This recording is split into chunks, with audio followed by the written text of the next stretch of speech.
मैं अयोध्या नगर बोल रहा हूं। मेरा नाम अयोध्या इसलिए पड़ा क्योंकि मुझे युद्ध में ना तो कभी पराजित किया जा सका और ना ही किया जा सकेगा। वेदों में मुझे ईश्वर की नगरी कहा गया है और मेरी संपन्नता की तुलना स्वर्ग से की गई है। आदिकाल से मैं पवित्र सरयू नदी के तट पर 12 योजन लंबाई और 3 योजन चौड़ाई में बसा था। कई शताब्दियों तक मैं सूर्यवंशी राजाओं की राजधानी रहा। मेरा इतिहास हिंदू धर्म के सबसे पुराने इतिहासों में से एक है। मेरी उत्पत्ति ब्रह्मा जी के मानस पुत्र मनु से संबंधित है। मैं और मेरा सूर्यवंश मनु के पुत्र इक्ष्वाकु से प्रारंभ हुआ था। वेदों और पुराणों में मुझे अयोध्या के नाम के साथ और भी कई प्राचीन नामों से पुकारा गया है, जैसे साकेत, कौशलपुर, अवध, श्रावस्ती और अयोध्या। मेरा नाम अयोध्या यूं ही नहीं पड़ा, बल्कि इसके पीछे बहुत बड़ा धार्मिक महत्व है। स्कंद पुराण के अनुसार आ अक्षर ब्रह्मा है, या अक्षर विष्णु है तथा धा अक्षर शिव का स्वरूप है।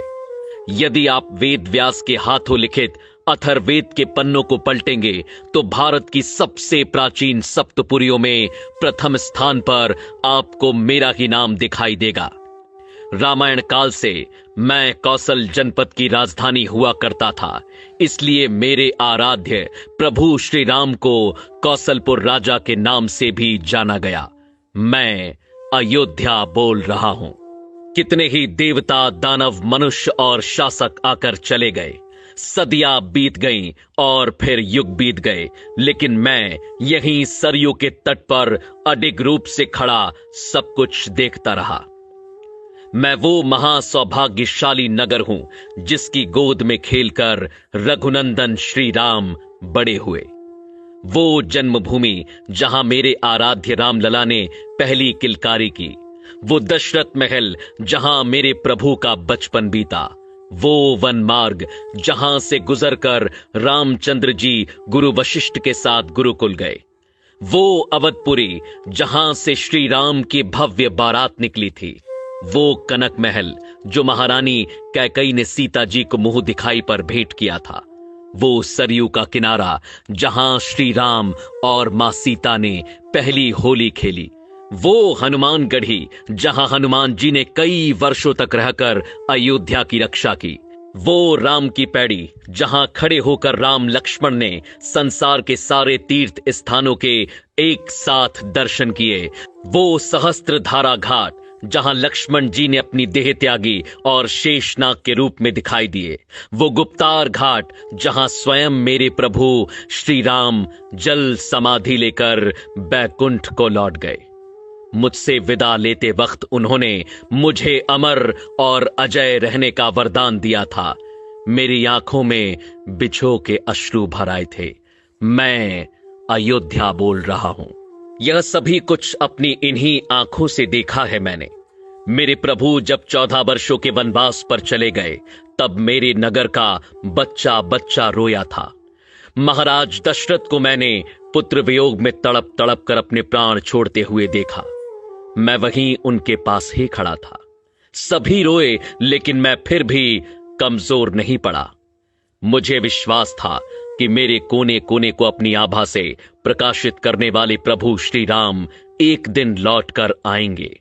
वह दिन भी आया जब सबके प्राणों से प्यारे श्री राम वनवास से लौट कर आए। उस दिन मेरी भूमि पर महादीपोत्सव मनाया गया था। मेरी शोभा को मानो 4 चांद लग गए।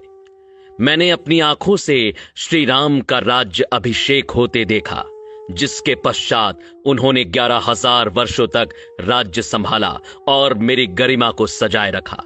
श्री राम के शासन के वो 11,000 वर्ष जो आप सभी ने केवल पुराणों के पृष्ठों में पढ़े होंगे, मैं उसके एक एक पल का साक्षी हूं। मैं अयोध्या बोल रहा हूं। लेकिन मेरे प्रभु के बैकुंठ लौट जाने के बाद मैंने जो अथाह संघर्ष किया, उसकी आप कल्पना भी नहीं कर सकते। श्री राम के जाते ही संपूर्ण अयोध्या पर बसने वाले मंदिर, राजमहल, घर द्वार, सभी कुछ को मैंने सरयू में समाहित होते देखा। वह दृश्य मैं आज भी नहीं भूल सकता, जब मात्र मेरी भूमि ही शेष रह गई थी। अनेकों वर्षों तक यह भूमि यूं ही रिक्त पड़ी रही और मैं प्रतीक्षा करता रहा इसे पुनः सुसज्जित करने वाले की। अनेकों वर्षों बाद यह प्रतीक्षा खत्म हुई और भगवान राम के पुत्र महाराज कुश ने अपनी युवावस्था में सर्वप्रथम अपने पिता श्री राम की पुण्य जन्मभूमि पर मंदिर का निर्माण करवाया। सूर्यवंश की अगली 44 पीढ़ियों तक यह अस्तित्व में रहा। वर्ष बीतते गए और पूरा युग बीत गया। मैंने द्वापर युग का आरंभ भी देखा और उसका अंत भी। सूर्यवंश के अंतिम राजा बृहदबल की मृत्यु महाभारत के युद्ध में अभिमन्यु के हाथों हुई और उसके बाद मैं एक बार फिर अकेला पड़ गया। कलयुग का आरंभ हुआ। समय के साथ धीरे धीरे मैं लुप्त होने लगा। मेरे अयोध्या नाम को जानने वाले सभी मुझे छोड़कर चले गए। कलयुग के आते ही मेरी फिर से अस्तित्व में आने की उम्मीद टूटने लगी। लेकिन कदापि मेरे आराध्य श्री राम की ही कृपा थी कि कलयुग के आरंभ में एक दिन चक्रवर्ती सम्राट विक्रमादित्य शिकार खेलते हुए मेरी अयोध्या भूमि पर पहुंचे। मुझे एक असामान्य भूमि जानकर उन्होंने खोज आरंभ की और यह ज्ञात किया कि यह श्री राम की अवध भूमि है। तब विक्रमादित्य ने यहां भव्य राम मंदिर के साथ साथ 360 मंदिरों का निर्माण कराया, जिनकी भव्यता देखते ही बनती थी। कलयुग में मुझ अयोध्या का अस्तित्व एक बार फिर लौट आया। इसके बाद समय समय पर मैंने अच्छे और बुरे दिन देखे, लेकिन मैं अडिग रहा। साल 1033 में मुगल आक्रांता सालार मसूद ने मेरे मंदिरों को ध्वस्त किया, जिसके बाद गढ़वाल वंश के राजाओं ने फिर मंदिर का निर्माण कर मुझे खड़ा किया। साल 1528 में मुगल बादशाह बाबर के निर्देशों पर फिर मुझे कुचलने की कोशिश की गई और मेरे सर्वस्व श्री राम के पूज्य जन्म स्थान पर बलपूर्वक मस्जिद खड़ी कर दी गई। मेरे रामलला से प्रेम करने वालों के हृदय में ये आग धधकती रही कि श्री राम को न्याय कब मिलेगा, और 1853 में यह आग भड़क उठी जब यहां पहली बार हिंदू मुसलमानों के बीच दंगे हुए। उस समय अंग्रेजी सरकार ने अस्थायी रूप से समझौता कराया। साल 1949 की खुदाई में यहां श्री राम के अवशेष मूर्तियां पाई गईं, जिसके बाद 1950 में सिविल कोर्ट में मूर्ति स्थापित करने की इजाजत मांगी गई। साल 1961 में एक बार फिर मेरी जागती उम्मीदों पर प्रहार हुआ और मेरे आराध्य श्री राम की मूर्तियां हटाने की कोशिश की गई। साल 1984 में विश्व हिंदू परिषद ने मंदिर निर्माण के लिए कमेटी का गठन किया और हिंदुओं को एक छोटी सी विजय के रूप में यहां अपने प्रभु श्री राम की पूजा करने की अनुमति मिली। इसी क्रम में साल 1992 में कई हिंदू संगठनों ने मिलकर मस्जिद के विवादित ढांचे को गिरा दिया, जिसके बाद देश भर में सांप्रदायिक दंगे भड़क उठे, जिसमें 2000 से ज्यादा लोगों को अपने प्राणों की आहुति देनी पड़ी।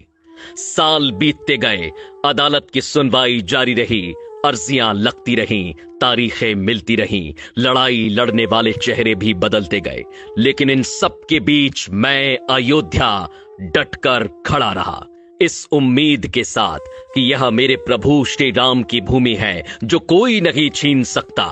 आखिरकार बहुत लंबी प्रतीक्षा के बाद साल 2019 में इस लड़ाई में पहली विजय मिली, जिससे मेरा रोम रोम खिल उठा जब सुप्रीम कोर्ट ने मेरे प्रभु श्री राम के पक्ष में फैसला सुनाया और 2.77 एकड़ भूमि के हिस्से को मेरे रामलला के लिए लौटाया। साल 2020 में श्री राम मंदिर का भव्य भूमि पूजन कार्यक्रम आयोजित किया गया, जो मेरी दूसरी विजय के रूप में मुझे प्राप्त हुआ, और मेरी तीसरी और अंतिम विजय आज सभी के सामने है, जब साल 2024 में एक अद्वितीय और भव्य मंदिर निर्माण के बाद स्थायी रूप से मेरे सर्वस्व श्री राम की प्राण प्रतिष्ठा होने जा रही है, जिसकी एक झलक देखने के लिए हर कोई लालायित है। मैं अयोध्या बोल रहा हूं। आज मैं ऐसा महसूस कर रहा हूं मानो मेरी युगों युगों की तपस्या सिद्ध होने जा रही है। मैं नहीं जानता कि आप में से किसे ये सारी बातें सत्य लगती हैं और किसे केवल एक कल्पना, लेकिन मैं वो अयोध्या हूं जिसने अपनी आंखों से इन सभी दृश्यों को देखा है।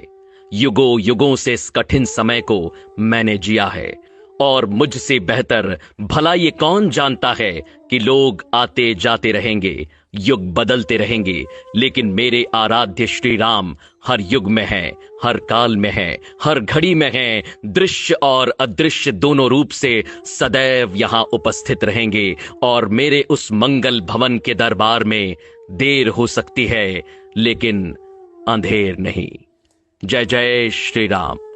अगर आपको यह वीडियो पसंद आया तो इसे शेयर करना ना भूलें।